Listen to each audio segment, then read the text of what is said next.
ഓടപ്പൂവിൻ്റെ ഒരു സ്റ്റാളാണ് ഇവിടെ കാണുന്നത്.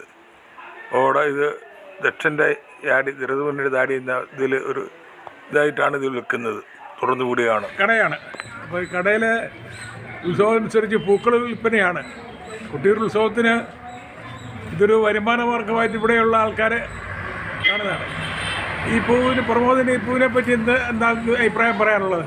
ഈ പൂവിനെ പറ്റി പറയുകയാണെങ്കിൽ ഇത് ദക്ഷൻ്റെ താടി എന്നാണ് നമ്മൾ ഇവിടെ അറിയപ്പെടുന്നത്. ദക്ഷൻ്റെ താടിയായിട്ട് പുണ്യഭൂമിയായ കൊട്ടിയൂരിൽ നിന്നും വരുന്ന ദക്ഷൻ്റെ താടിയാണ് അറിയപ്പെടുന്നത്.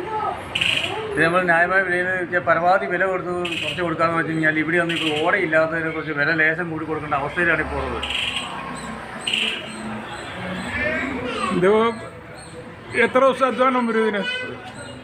അധ്വാനം വരുന്ന പറഞ്ഞാൽ എങ്ങനെയായാലും ഉത്സവം 28 ദിവസം ഉത്സവം ഉള്ളെങ്കിൽ നമുക്ക് എങ്ങനെയായാലും ഒരു 2 മാസം മേലോളം ഇതിന് അധ്വാനമുണ്ട്.